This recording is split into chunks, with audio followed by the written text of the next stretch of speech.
In my last video, I talked about how Watchtower was preparing Jehovah's Witnesses for the onslaught of negative news that is going to be coming out about them, and we are going to do that. So every day I'm going to actually be talking in a little bit of detail about what went on during the case in Norway.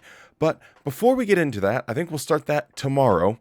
I wanted to talk about a video that they released the same day that the closing arguments were made, because boy howdy, it is a real head scratcher.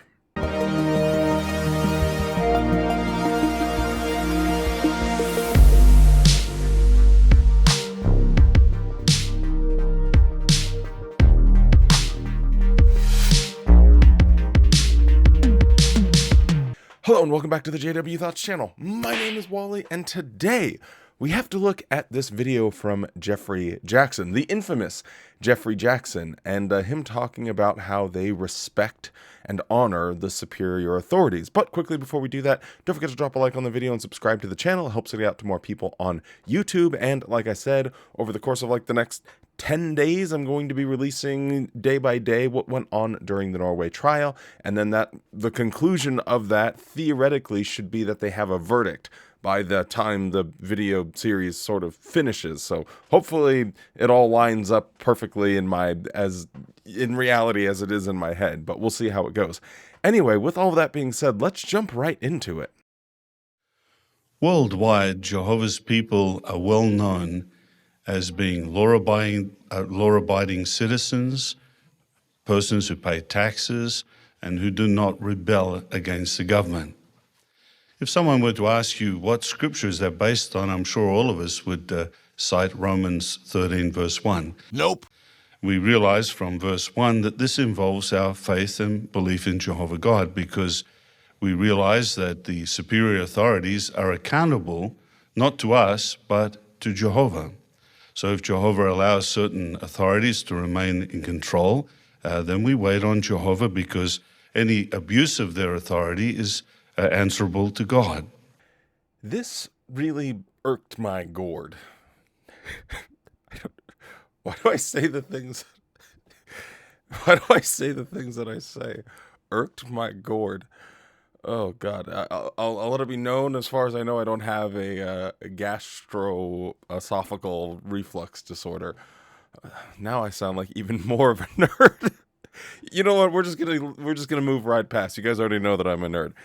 But this is fascinating, because when I think about people like my grandparents, as a lot of you guys know, my grandparents on one side of my family, my grandma, she hasn't been to meetings or out in the ministry in like 30, 40 years, as long as I've been alive. And then my grandpa, for like the last 10 years, has been inactive as well. And yet they're still shunning me. They even, when I talked to my grandma the last time, she actually admitted that she didn't think that the current governing body and leadership were actually good. And it was a weird situation, because she was like, that's why we need people like you, Wally, to stay in the organization to help it like get to a better place. And it was just baffling. Anyway, when he says that God allows people, these governments, to stay in power, even if they're doing something wrong, eventually they will be accountable. And it finally clicked in my head. And I'm not unique in this situation, because I know of other people that I've talked to that have parents and grandparents where they believe that the core doctrine is still true and they'll stick to it even to the point of shunning, but they believe that the current governing body is maybe corrupt. And this all makes sense, because they were kind of trained to think that God would operate in this way. So the Jehovah's Witnesses tell people that God has this goofy way of operating where he allows these evil governments, these bad players in his little chess game with Satan, to exist and torture good Christians. And it's all part of his plan, essentially. They will be accountable. And so I can see why someone would be able to actually justify a corrupt governing body, a corrupt leadership, and still have faith in the overall doctrine, because they've been trained to think that this is a possibility. Anyway, it's something that I never really connected in my head before, because it's always been such a head scratcher of why people can have this duality in the way that they think and process what's going on around them. And yeah, I think that maybe that gives me a little bit of an answer. Hopefully it makes sense. If it doesn't, well, I just wasted everyone's last 2 minutes. But there could be a challenge in this for us, because although we may be well known as neutral with regard to politics, what else does verse 7 tell us that we need to do? Well, notice toward the end of verse 7, it says, "To the one who calls for honor, such honor." So not just neutrality, not just submission, but being willing to give honor to these individuals who are part of the superior authorities. Honor to the superior authorities. They would never do something like sue the government frivolously for discrimination, would they? Oh, wait. They did that in the Netherlands and lost. Oh, wait. They're currently doing that in Norway. But hey, they still honor those governments and their decisions. I don't even... I'm at a loss for words. Almost 34 years on this planet, and I've hardly ever been at a loss for words. Hey, it's my birthday in a couple weeks, so yeehaw to me. Now, why can that be a challenge for us? Well, put quite simply, it's easy, isn't it, to honor someone if you don't know what they're up to. If you don't know them personally and you don't know their horrible personalities. Also, if you're not personally affected by decisions that that person makes, then again, it's a little easier to honor that person. What did he say? Well, put quite simply, it's easy, isn't it, to honor someone if you don't know what they're up to. But do you accept that the Jehovah's Witness organization has a problem with child abuse amongst its members? I accept that child abuse is a problem right throughout the community, and it's something that we've had to deal with as well. If you don't know what they're up to. You accept that the manner in which your organization has dealt with allegations of child sexual abuse has also presented problems? By the fact that we've changed the policy would indicate that the original policies weren't perfect. If you don't know what they're up to. And you accept, of course, that your organization, including people in positions of responsibility like elders, are not immune from the problem of child sexual abuse. That appears to be the case. If you don't know what they're up to. And do you see yourselves as Jehovah God's spokespeople on earth? That, I think, would seem to be quite presumptuous to say that we are the only spokesperson that God is using. What? Notice this? I feel like I'm taking crazy pills! This guy, he's not my kind of guy. I don't like him. He probably doesn't like me either, but that's okay. We can have a mutual disdain for one another. But holy crap, it is incredible to me how they can just do this double standard thing. No, normally things don't surprise me or really shock me all that much, but this one does. When talking about it's easier to honor someone when you don't know what they're really up to. Jeffrey, Mr. Jackson, do you think that people would give you the same honor if every single Jehovah's Witness would have watched your testimony at the Australian Royal Commission? Plain and simple. I mean, he's not wrong in what he's saying. It's like every YouTuber celebrity scandal, you know, one day they're just an angel on earth, and then the next day they're playing a ukulele talking about the toxic gossip train. Toxic gossip train. He knows these problems. He knows all of the things that are going to be discussed at the Norway court hearing. He knows all of this, and yet he's trying to prep people for it. Just like I said in my last video, they are prepping people to just shut down and not listen to any of this negative stuff. But the way he talks about that, it's so subtle. Maybe he's not trying to incept the idea into Jehovah's Witnesses' mind. Maybe I'm reading way too much into it. But golly, is it annoying to listen to. But today we find ourselves in the midst of a world that has an overload of information. The media, TV, radio, they promote the personalities of those who are part of the superior authorities. Welcome to JW Broadcasting. Greetings and a hearty welcome to JW Broadcasting. Welcome to the June program of JW Broadcasting. JW Broadcasting. The JW Broadcasting. JW Broadcasting. Welcome, dear brothers and sisters. Well, golly gee willikers. Heavens to Betsy, I couldn't have seen it coming. Watchtower, just imitating Satan's system, doing the exact same thing as worldly rulers by promoting personalities. There was a fundamental shift when they started the JW Broadcasting 10 years ago. Now I just thought about that. We're probably going to have some 10-year anniversary, 10 years of JW Broadcasting. Anyway, but apart from that, they made it a cult of personality where people started having their favorite governing body helpers, their favorite governing body members that would give talks, ones that were more interesting, maybe more engaging, cover different types of subjects. They made it a cult of personality.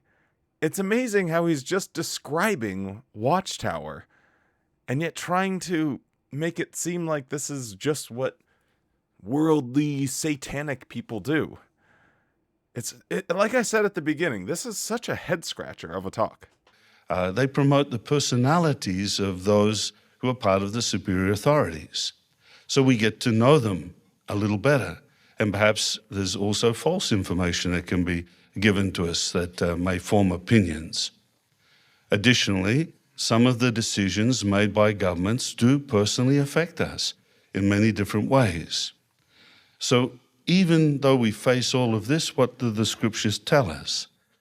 Well, we have to show honor, such honor, to those ones.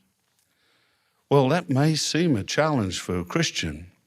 But first of all, we need to remember that the word honor, just like the word love, can have various meanings in different applications or contexts. For example, loving your enemy is a different feeling to loving your parents. So in a similar way, we need to ask, what is this honor? The honor mentioned here does not mean admire or imitate or idolize or even approve of the conduct of these ones.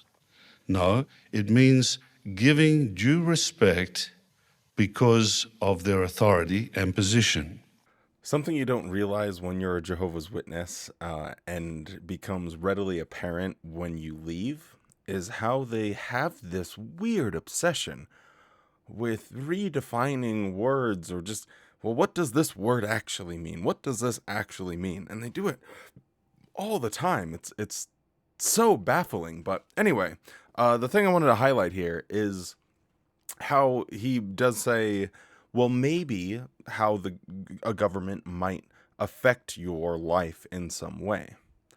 But that's not really the case, because it's Watchtower's rules that would affect how you are interacting with the government. We don't have to go down the whole Mexico versus Malawi scandal that happened. I made a video about that, which you can definitely find if you just type in Mexico, Malawi, exjw. I'm sure it'll pop up on YouTube. But the Watchtower makes rules that will then butt heads with what a government may require. So like in South Korea, for instance, they have a mandatory military. And because Watchtower doesn't want people, you have to be politically neutral, they end up going to prison. So it's not that the government's rules necessarily are the problem. It's Watchtower's rules and Watchtower's stubbornness in never changing their rules, or only changing their rules when it affects their corporation, that is the problem. The lack of transparency here is annoying. 1 Peter chapter 3, verse 15, remember, reminds us, if we're asked to give a reply as to why we believe a certain way, or if there are issues raised, how should we answer such ones? Well, we should do so with a mild temper and deep respect. So whenever we say something about the superior authorities, it's good for us to keep in mind the way that we express ourselves. Hey, I know we're in a lot of trouble here with some of the governments in Europe, but I just want everyone to know that, we encourage Jehovah's Witnesses to talk very positively and respectfully when talking about the governments. We would never say anything like this. By means of his spirit organization, Satan exerts authority over all human governments. Satan and the demons use not only governments, but also false religion and the commercial system to mislead the entire inhabited earth. The Bible pictures world governments as beasts and says that they get their authority from the dragon, Satan, the devil. Brother, you guys for decades have talked about world governments as being controlled by the ultimate evil in the universe. And yet you're trying to pretend that, clearly, we honor government authorities, and we speak kindly to them, and, we show them respect. You have been calling them puppets for Satan the devil. Are you dumb or are you stupid?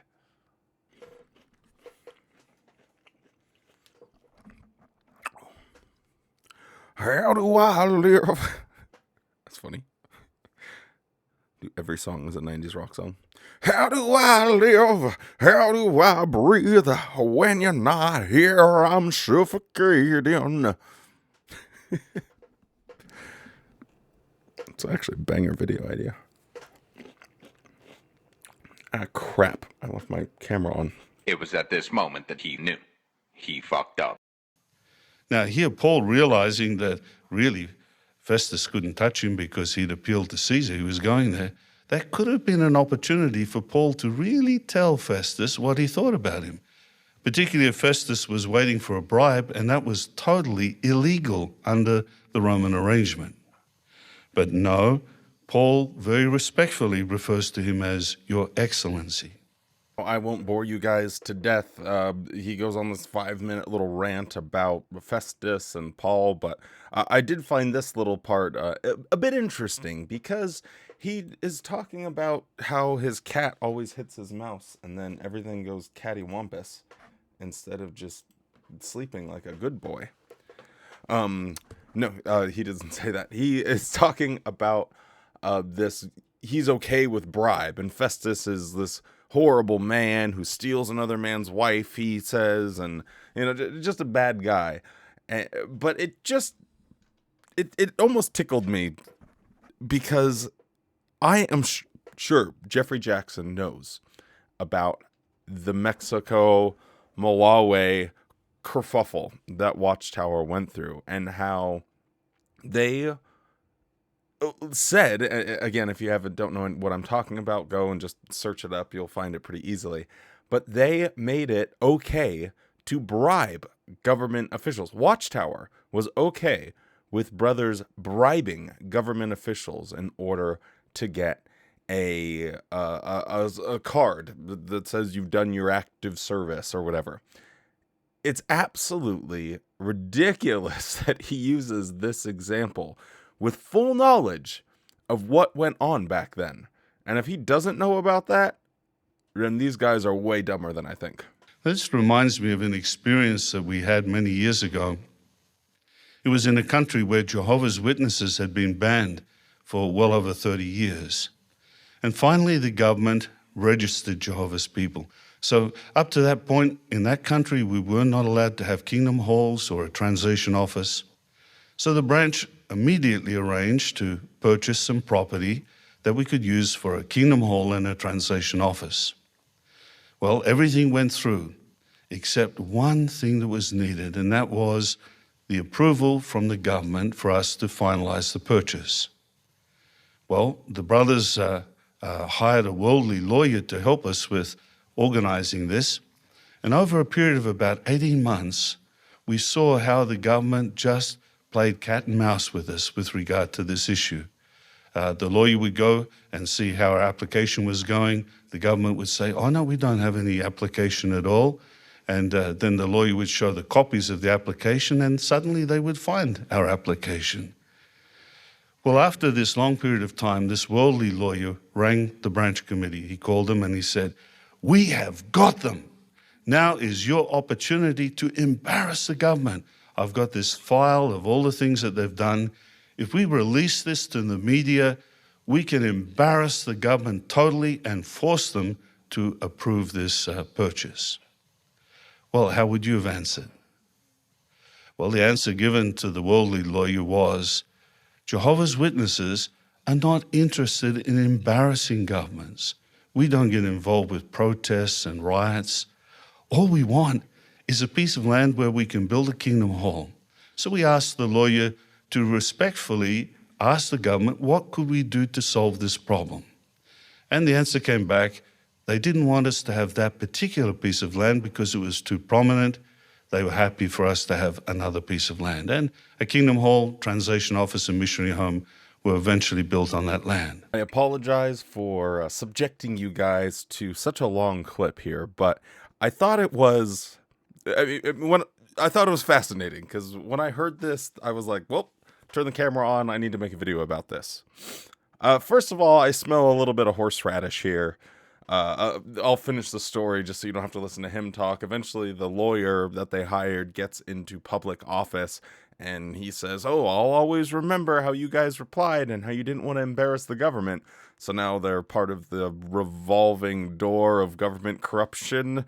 I didn't really understand the point that he was necessarily trying to make with this. But other than this smelling a little bit fishy and odd, what are you talking about? You guys, we'd never get involved in protests. Brother, you send out to all Jehovah's Witnesses around the world to do a letter writing campaign to the Russian government, to Vladimir Putin, telling them how wonderful Jehovah's Witnesses are. That was a form of protest. Like, what else are you going to call that? Well, we don't get involved in government or any politics unless our property, which is very valuable, is getting copped by the government. Hey, now we'll get involved with protests. So that's just, like, demonstrably absurd. That makes absolutely no sense. But then you go a little bit deeper, and what we're going to be talking about for here, like, the next 2 weeks is the Norway case. You guys are suing the government. In the Netherlands, you sued the government. I don't think that is a great... I think what he's trying to do is, like, make it seem as if Jehovah's Witnesses are always just like these, oh, we just want to build our little kingdom halls and we just want to go preaching. Yet the second you go against them, boom, they want to drop the hammer on you. It's like how they talk about shunning and disfellowshipping. You know, in the media, they'll be like, oh, we don't shunning.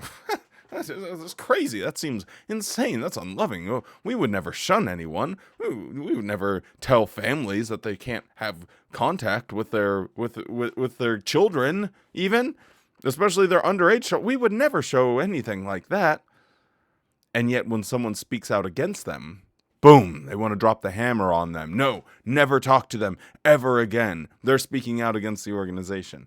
They speak out of both sides of their mouth so often, it is infuriating. Anyway, that's enough of this talk. That's about the gist of it. So there you go, the precursor to what we're going to be getting into. Anyway, if you're still around, don't forget to drop a like on the video. It helps it get out to more people on YouTube. This one's probably going to get demonetized, so I very much appreciate it. Subscribe to the channel, and there's going to be about consistent videos, daily uploads for a little bit now, so that should be pretty cool.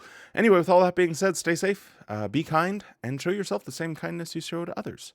and have a good ass day.